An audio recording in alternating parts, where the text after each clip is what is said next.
Olá pessoal, eu sou Flank Ataídes do canal Historiando a Verdade. Antes de começar, deixa o like, porque é o like que dá visão ao YouTube para que o conteúdo da gravação tenha acesso à plataforma e seja exposto para outras pessoas, tá?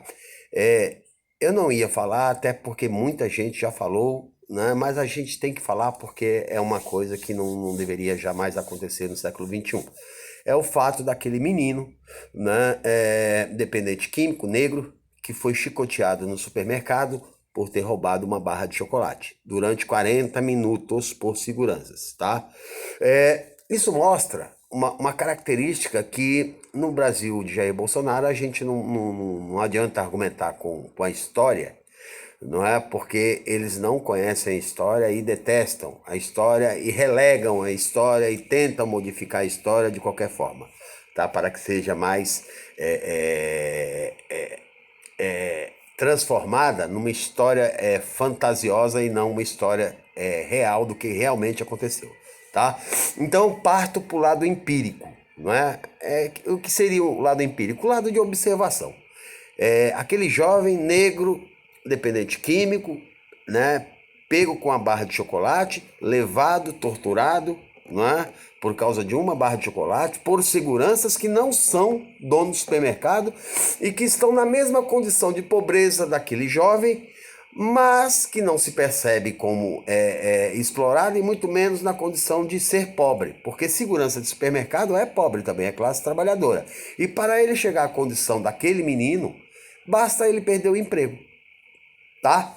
Imagine então se fosse eu, pego no supermercado, eu, professor de história, né, com outras graduações, com outras formações, com carteira sindical, com carteira funcional, né, funcionário público, concursado, né, como professor, se eu iria ser levado para o fundo, né, branco também, né, diga de passagem, que isso é um fator determinante, branco, né, se eu seria levado para o fundo de um supermercado e ser chicoteado. Obviamente que não, né? Por quê? Porque eles sabem com quem mexe, né? Eles sabem até onde podem ir, né? Eles sabem que se eles tocassem a mão em mim, o processo ia ser muito grande, né? Mas aquele jovem, o Estado está pouco preocupado. A gente tem que lembrar de um episódio que aconteceu no Habib's, né? De um menino que estava pedindo comida, que era um dependente químico também de 13 anos, que apanhou ao ponto de infartar e foi arrastado, todo mundo lembra da cena, arrastado como se fosse lixo e jogado no terreno baldio por seguranças.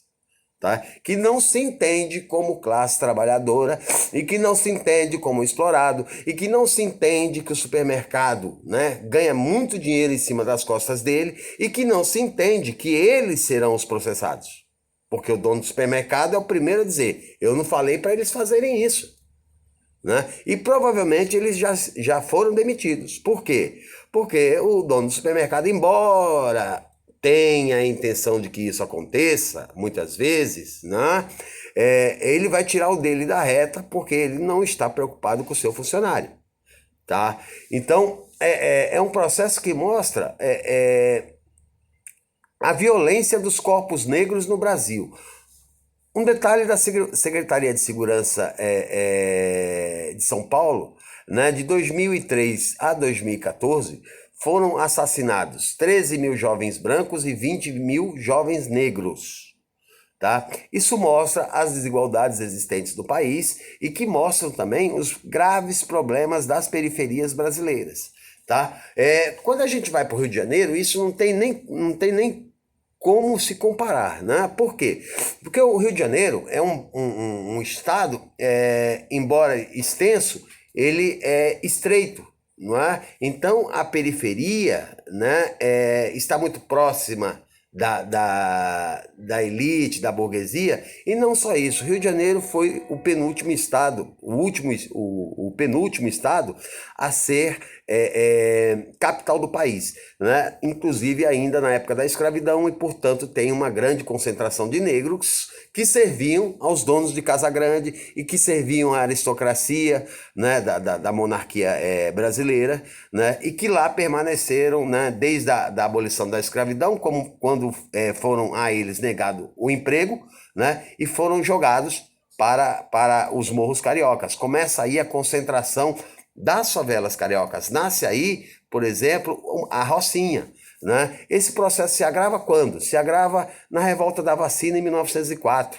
Né? A limpeza que houve no Rio de Janeiro, né, de moradores que se negaram a deixar suas mulheres serem vacinadas, né, que era uma proposta de Oswaldo Cruz, e o prefeito da época, Pedreira Passos, aproveitou-se disso e derrubou dezenas, milhares de cortiços que existiam no Rio de Janeiro, obrigando essas famílias sem ter moradias a também a subir os morros cariocas e haver essa concentração gigantesca hoje de moradores de periferias do Rio de Janeiro.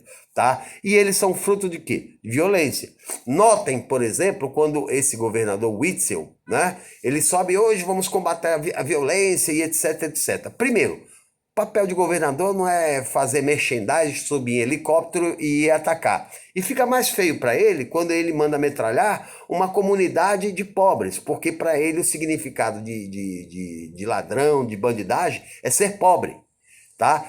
E o pior, ainda atacou, né, uma barraca de evangélicos que estavam em oração.